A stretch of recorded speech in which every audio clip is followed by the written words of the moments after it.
I sat opposite Jason Whitmore in his polished, modern office, the type that seemed to scream authority a bit too loudly. He reclined in his leather chair, a satisfied grin playing on his lips as if he had been practicing this moment for ages. "We're restructuring," he stated, his tone smooth, as though he were doing me a favor. "Regrettably, your position will no longer exist after next month."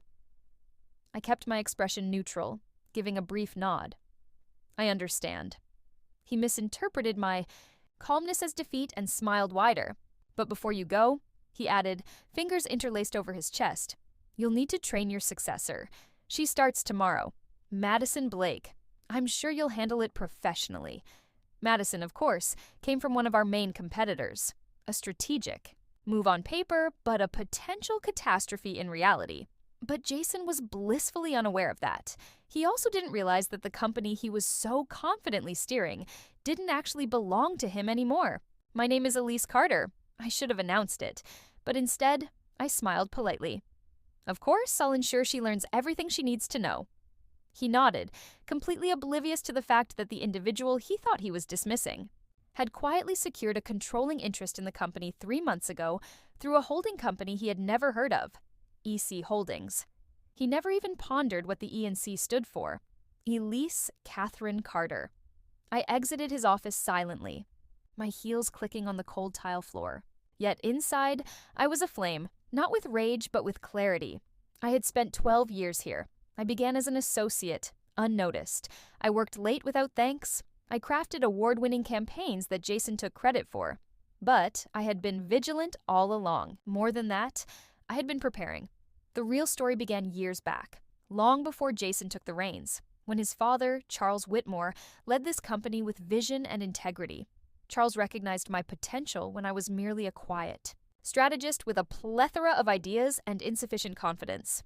He taught me how to channel both into power. He saw potential, Jason saw appearances, and now he believed he was getting rid of me.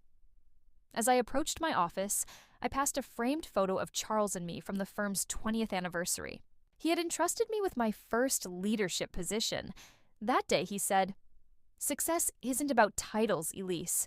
It's about what you do when no one is watching." Well, no one had seen me buying shares. No one had witnessed me building EC Holdings. No one had observed the countless hours spent with lawyers and financial experts, quietly preparing to become the true owner of Whitmore Strategies. Jason thought he controlled everything, but tomorrow morning the board would convene, and he would discover the truth. I wasn't being let go. I was just getting started. As I made my way back to my office, the buzz of the hallway felt distant, muffled under the weight of everything I had held in for years. I maintained my steady expression, nodding politely to the junior associates who still believed I was merely the head of marketing, just another employee being pushed out by Jason Whitmore. 12 years ago, when I first joined Whitmore Strategies, I was a bright-eyed hire, Elise Carter, marketing associate, eager yet invisible. Back then, the company was under Jason's father's leadership, Charles Whitmore, a stern but fair man who believed success was earned, not inherited. He noticed what others overlooked, including me. He challenged me early on, throwing complex projects my way and expecting me to thrive. I did. I worked harder than anyone, staying late, absorbing every facet of the business: sales funnels, client behavior, product development, investor psychology. Charles pushed me, but he also shielded me. He recognized talent, not gender, value, not title. When he elevated me to director, he pulled me aside and said, "You've got something many never discover: quiet strength. Don't let anyone convince you otherwise." I never forgot those words. But 3 years ago, Charles passed away unexpectedly. A stroke. No warning, just gone. Jason assumed control within a week, and the moment he settled into his father's chair, the company began to decline. The mission shifted, collaboration vanished, mentorship disappeared, integrity eroded. He filled leadership roles with frat house friends and smooth talkers, individuals who could charm investors over dinner but couldn't interpret market trends to save their lives. I witnessed talented employees being ousted, innovation stifled, ideas stolen, and culture suffocated. Everything Charles had built, everything I had contributed to, was being dismantled. I could have left. I almost did. But one evening, As I lingered late, staring at Charles's framed photo on my desk, something snapped within me. I didn't want a new job. I wanted my company back. So I started small, opening a private account, purchasing shares discreetly, patiently. Initially, it was just a way to regain some control. But then I noticed something. Investors were withdrawing. The stock was plummeting under Jason's management. The market was watching. That's when I established EC Holdings. It began as a mere shell, just initials on paper. But behind it lay a strategy. I diversified, utilized smaller investment firms to avoid detection, kept every acquisition under the radar, just below the threshold that would raise flags. And I bided my time. I studied legal loopholes, mapped ownership percentages. I remained silent while Jason strutted around as if untouchable, barking orders, firing brilliance, and hiring mediocrity. Then, 3 months ago, an opportunity arose. A major institutional investor opted to divest their entire stake. They had lost faith. I hadn't. With my lawyer's assistance, I acted swiftly, completing the purchase through a web of timed transactions. By the end, EC Holdings owned 51% of Whitmore Strategies. No one saw it coming, least of all Jason. And now he believed he had terminated me. I arrived early the next day, just as I always did. The office was still quiet, the kind of silence that thrums with potential. I passed the receptionist, who looked up and whispered, "She's already here?" "Of course she is." Madison Blake stood in the lobby, all sharp angles and designer confidence, scrolling through her phone as if she owned the place. Her suit was crisp, expensive, but too flashy. Corporate theater over true leadership. She glanced up, smiling, in that rehearsed, dismissive way people do when they think they've already triumphed. I extended my hand warmly, introducing myself as Elise Carter. "Welcome to Whitmore Strategies." She shook my hand with little interest, her gaze already scanning the office behind me. "Thanks. Jason's told me all about the upcoming changes. It's exciting." "Exciting, right?" I replied, leading her toward my office. "Let's get started. I'll walk you through our current campaigns and client strategies." I could almost hear her heels clicking out a drumbeat of ego behind me. Once inside, I pulled up a few key projects, ones I knew inside out, ones I had built from the ground up. As I detailed our client retention strategies, she interrupted, with a smirk. "These feel a bit outdated, don't you think? In my experience, acquisition is far more aggressive and effective. Retention's nice, but it's not where the real power lies." I tilted my head slightly, feigning contemplation. Aggressive acquisition works, sure, until your churn rate spikes and no one trusts your brand. She waved her hand dismissively, as if I had just recited a bedtime story. "We'll be repositioning that whole angle. Jason wants something bolder." "Jason wants—" I nodded slowly, pretending I hadn't already planned to have him out of this building by noon. For 2 hours, I let her speak, allowing her to reveal just how unprepared she was. Her suggestions were superficial, rooted in jargon rather than results. She misread our clients, underestimated our audience, and had no clue how fragile the company's foundation truly was. She believed she was here to replace me. At 10:03 a.m., my phone buzzed. "James Chun, papers filed, board meeting set for 11:00. I stared at the message for a moment, letting its weight settle before slipping the phone into my drawer. "Madison," I said, rising, "I'm afraid we'll have to pause for now. There's an emergency board meeting I need to attend." She blinked, taken aback. "Jason didn't mention anything to me." I smiled politely. "I doubt he did." Without another word, I left my office and made my way to the conference room. Heart steady, steps calm. This was the calm before the storm, the quiet air just before the lightning strike. She thought she was being trained for my role. She had no idea she was merely part of the countdown. Upon entering the boardroom, Jason was already there, red-faced, and pacing, his phone pressed tightly to his ear. "What do you mean, emergency board meeting?" he barked. "I didn't authorize anything. I'm the CEO." He looked up and froze upon seeing me. "Elise, what the hell are you doing here? This meeting is for executives only."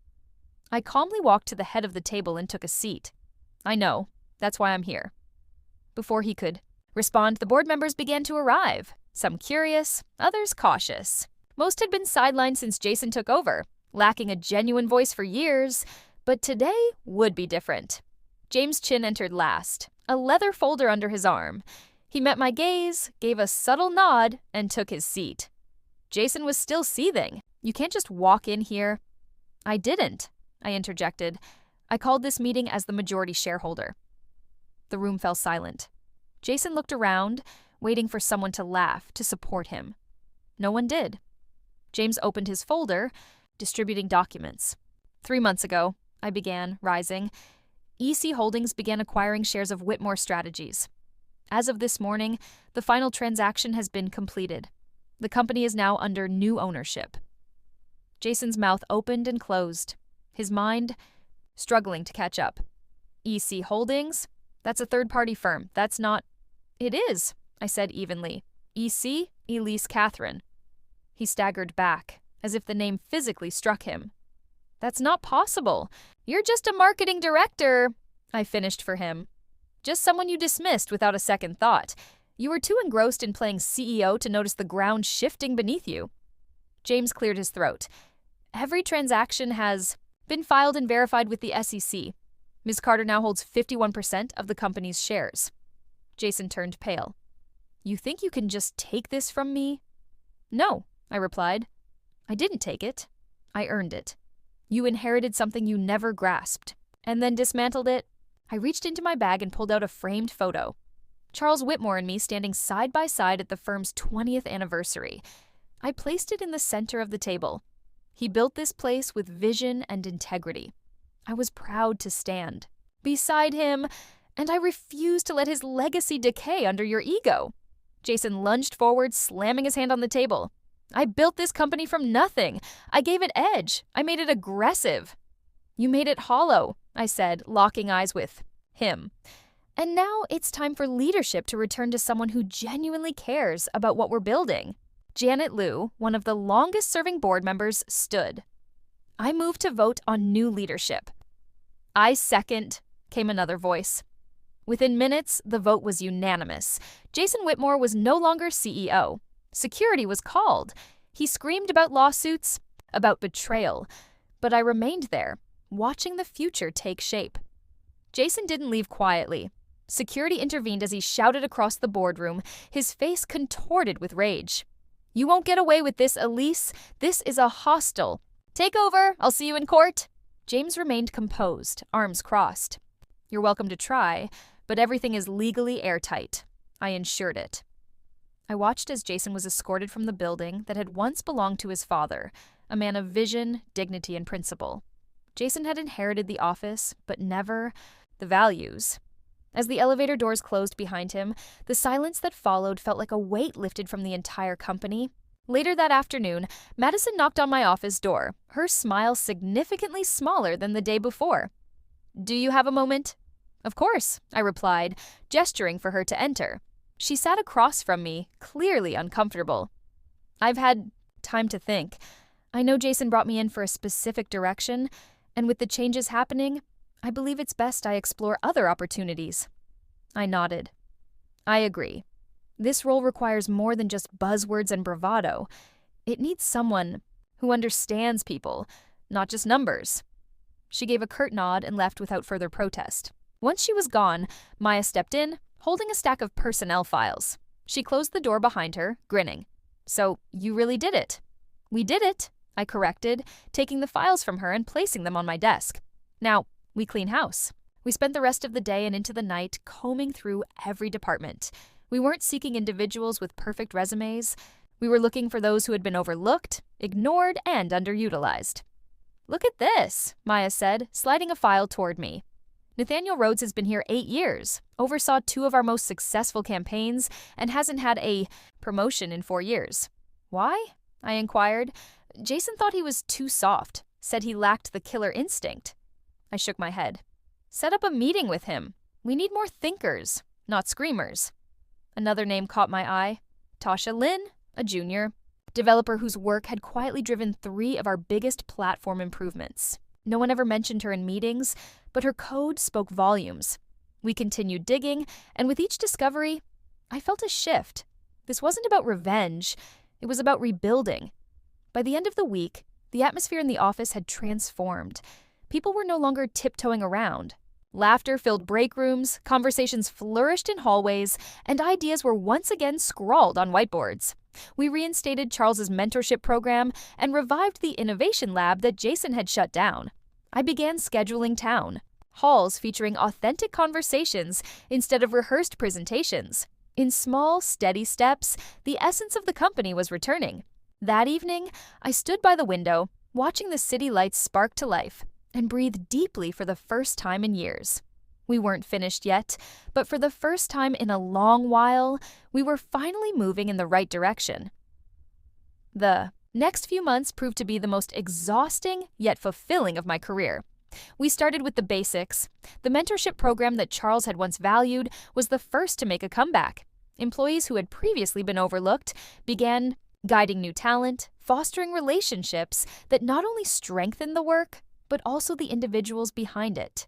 For the first time in years, younger staff felt comfortable asking questions, and veterans didn't feel invisible. There was laughter again in training rooms, and collaboration replaced fear. We reopened the innovation lab, which had remained, dusty and unused since Jason shut it down to cut costs. Within weeks, it was buzzing. One team prototyped a software tool that streamlined internal communication, while another began developing a product that would eventually attract the attention of one of our largest former clients. The office itself started to change. It began subtly, with people decorating their desks with plants and someone bringing in a radio that played soft music near the coffee bar. Gradually, the air shifted. The tension that had settled in every corner during Jason's reign began to dissipate. Our former clients began to reach out. Initially, it was quiet emails, followed by scheduled calls. They noticed the changes, commenting on the energy and leadership. They believed in us again. One even told me, "It finally feels like Whitmore. Strategies again, the one Charles built." Meanwhile, Jason did everything he could to undermine us. He contacted industry associates, spreading rumors about instability and labeling our leadership as unprepared and reckless. But the numbers told a different story. Our first quarter under new leadership concluded with a 12% increase in profit. By the second quarter, we had acquired 3 new clients and regained 2 that had walked away during Jason's management. Employee satisfaction surveys returned overwhelmingly positive, with words like hopeful, valued, and finally heard echoing throughout. At all-hands meetings, I began recognizing faces again, not just names on reports. People were engaged, asking questions, and offering ideas. Some approached me in the halls just to express their gratitude. Others remained silent, but their eyes communicated everything: relief, gratitude, possibility. One afternoon, Maya presented me with a letter from a junior analyst who had been promoted. She had written, "This is the first time in my career I don't feel invisible." I read it 3 times before placing it in the drawer beside Charles's photo. There was still work ahead, dead weight to clear, systems to streamline, voices to uplift. But we were no longer merely surviving. We were rebuilding. Late one evening, as the office quieted around me, I walked the floor. Lights still glowed from conference rooms where teams stayed late voluntarily. Whiteboards filled with ideas and sticky notes. People weren't here because they had to be. They wanted to be. And I realized this wasn't just a comeback, it was a return to purpose. To what Charles had initiated, to what I had fought for, and to what we all now believed in again. 1 year to the day since the takeover, I stood on the stage at our town hall, gazing out at a sea of faces. Some new, some familiar, all part of something we had built together. The auditorium hummed with quiet anticipation, but beneath the noise lay something deeper: gratitude, belonging, hope. I inhaled, centering myself as the lights dimmed slightly, and the screen behind me illuminated with the company's new logo. Cleaner, bolder, backed by a team that finally believed in it again. Exactly 1 year ago, I began, I stood in this building as our company faced a moment of reckoning. Some of you remember what it felt like back then. Uncertainty, tension, the weight of voices that had been silenced for too long.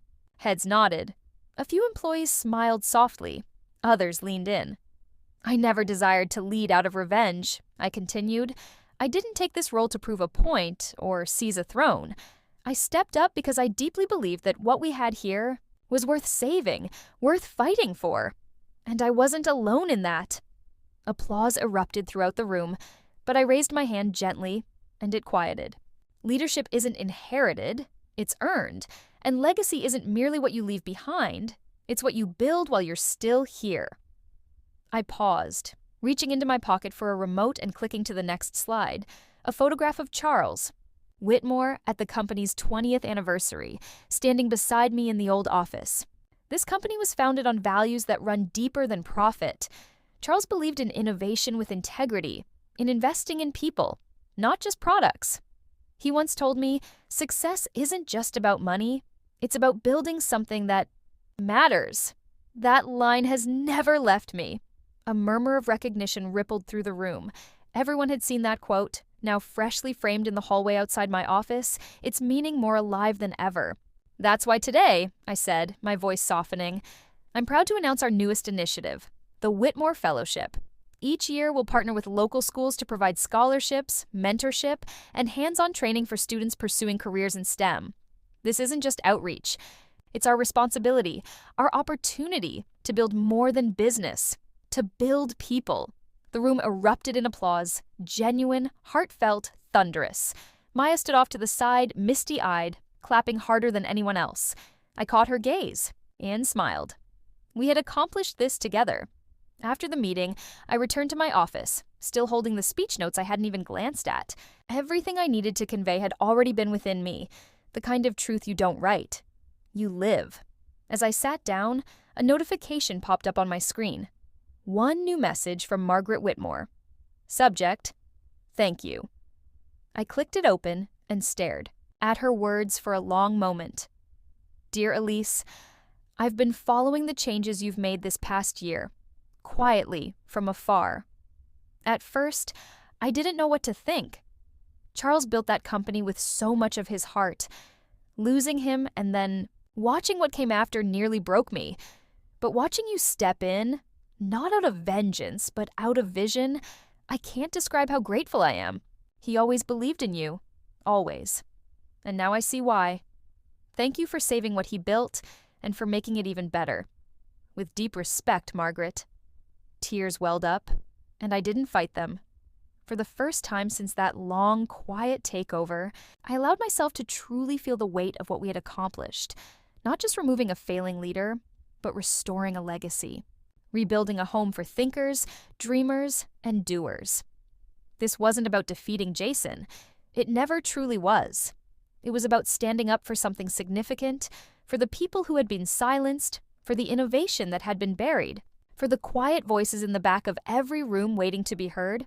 I stood and walked toward the hallway outside my office. The building had transformed. The paint fresher, the energy warmer, the culture vibrant again. But that wall remained, untouched, except for one new addition. There it was. Success isn't just about money, it's about building something that matters. Charles Whitmore. I reached out, my fingers brushing against the edge of the frame, and whispered, "We did it, Charles." Behind me, I heard laughter. A marketing team walking to their next brainstorming session, a junior associate from IT sharing a joke with someone from finance. Across the room, someone had left a plate of cookies in the break room with a sticky note that simply read, "Take one, you earned it." The office was alive again, and so was the purpose behind it. I didn't seek revenge, I built something better.